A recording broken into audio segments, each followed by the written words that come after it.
नमस्कार। Ghatnachakra book video में आपका हार्दिक स्वागत है। आइए प्रारंभ करें इस यात्रा को, जहां हर विषय वस्तु को हम सरल, स्पष्ट और परीक्षा उपयोगी ढंग से प्रस्तुत करेंगे। नमस्कार। कभी सोचा है कि कानून की दुनिया में किसी की जान लेने वाले हर काम को हत्या क्यों नहीं कहा जाता? आज हम इसी गुत्थी को सुलझाएंगे और समझेंगे कि किसी के इरादे से, मतलब उसकी नीयत से, कानून में कितना बड़ा फर्क पड़ जाता है। चलिए एक बहुत ही जरूरी सवाल से शुरू करते हैं। सोचिए, एक तरफ एक कार एक्सीडेंट है जिसमें किसी की जान चली जाती है, और दूसरी तरफ एक सोची समझी साजिश के तहत की गई हत्या। क्या ये दोनों एक हैं? बिल्कुल नहीं। तो फिर कानून इन दोनों के बीच की लकीर कहां खींचता है? सारा जवाब छिपा है उस काम के पीछे के इरादे में। आज हम कानून की दुनिया में एक सफर पर निकलेंगे। हम एक मामूली चोट से बात शुरू करेंगे और फिर धीरे धीरे हत्या और संगठित अपराध जैसे संगीन मामलों की गहराइयों को समझेंगे। तो ठीक है, चलिए शुरू करते हैं। सबसे पहले ये समझते हैं कि जब कोई किसी को जिस्मानी तौर पर चोट पहुंचाता है तो कानून उसे किस नज़र से देखता है। यहीं से हमारी समझ की बुनियाद बनेगी। कानून की भाषा में सबसे आम शारीरिक चोट को उपहति या हर्ट कहते हैं। इसमें एक मामूली थप्पड़ से लेकर कोई भी ऐसी चीज़ शामिल है जिससे किसी को दर्द हो, कोई बीमारी हो जाए या कमजोरी महसूस हो। पर क्या हो अगर चोट बहुत ज्यादा गंभीर हो? यहीं पर कानून एक और कैटेगरी लाता है, घोर उपहति या ग्रीवस हर्ट। ये उन चोटों के लिए है जिनके नतीजे काफी लंबे समय तक रहते हैं या फिर जानलेवा भी हो सकते हैं। तो घोर उपहति में आता क्या क्या है? सोचिए, जैसे हड्डी टूट जाना, या किसी के देखने या सुनने की शक्ति हमेशा के लिए चली जाना, या चेहरे पर कोई ऐसा निशान पड़ जाना जो कभी ना जाए। ये वो चोटें हैं जिन्हें कानून बहुत ही गंभीरता से लेता है। चलिए अब एक कदम आगे बढ़ते हैं। अब देखते हैं कि चोट से आगे बढ़कर जब किसी की जान चली जाती है तो कानून इरादे के आधार पर कैसे फर्क करता है। ये बहुत जरूरी है। आपराधिक मानववध या कल्पेबल होमिसाइड को एक बड़ी कैटेगरी समझिए।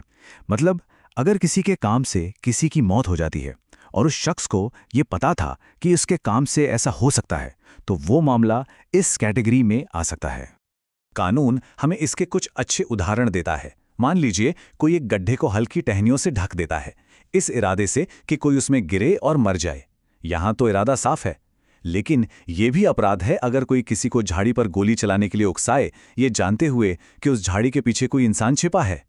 दोनों ही सूरतों में मौत के खतरे की जानकारी होना सबसे अहम है। अब आते हैं हत्या यानी मर्डर पर।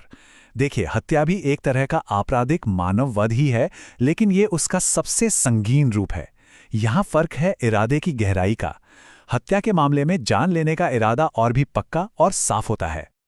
तो असली फर्क क्या हुआ? ये सारा खेल है संभावना का। आपराधिक मानववध में मौत एक संभावना होती है, मतलब लाइकली है। लेकिन हत्या में मौत एक निश्चितता के करीब होती है, मतलब मस्ट हैपन। हत्या में इरादा इतना खतरनाक होता है कि मौत होना लगभग तय है।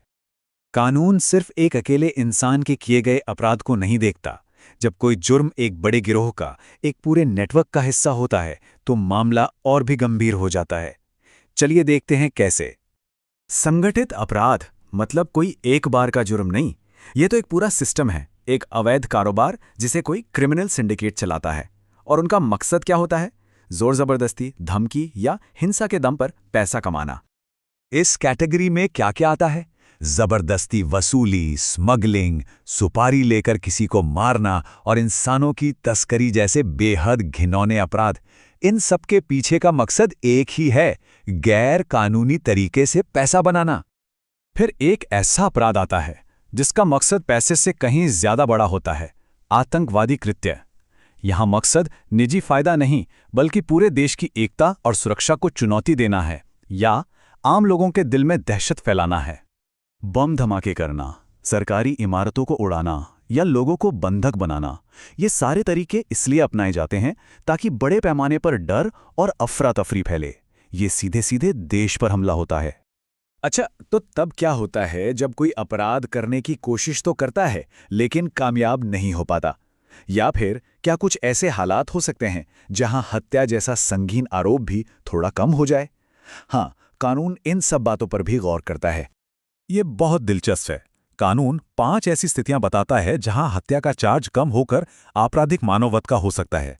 जैसे अगर किसी को अचानक इतना भड़काया गया कि उसने गुस्से में अपना आपा खो दिया, या फिर अपनी जान बचाने में किसी ने जरूरत से ज्यादा ताकत का इस्तेमाल कर लिया, तो कानून इन हालात को ध्यान में रखता है।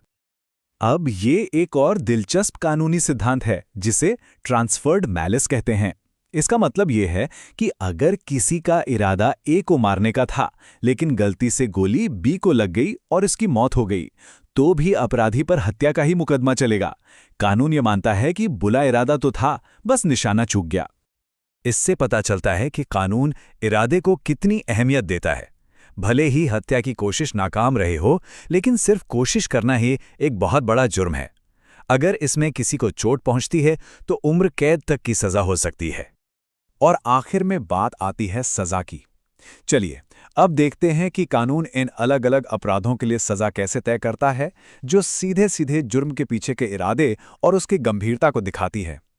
ये टेबल पूरी कहानी को साफ कर देती है। इरादा जितना पक्का और खतरनाक, जुर्म जितना बड़ा, सजा उतनी ही सख्त। आप देख सकते हैं, हत्या, संगठित अपराध और आतंकवादी गतिविधियों में अगर किसी की जान जाती है तो सजा सीधे मौत या उम्र कैद है। और ये सब हमें एक आखिरी और सबसे बड़े सवाल पर लाकर छोड़ देता है। अदालत ये कैसे तय करती है कि किसी के दिमाग के अंदर क्या चल रहा था? वो किसी की नीयत को, उसके इरादे को कैसे तोलती है? सच कहूं तो ये कानूनी सिस्टम की सबसे बड़ी चुनौतियों में से एक है, और इसका जवाब सबूतों, गवाहों, हालातों और इंसानी बर्ताव की गहरी समझ में छिपा होता है।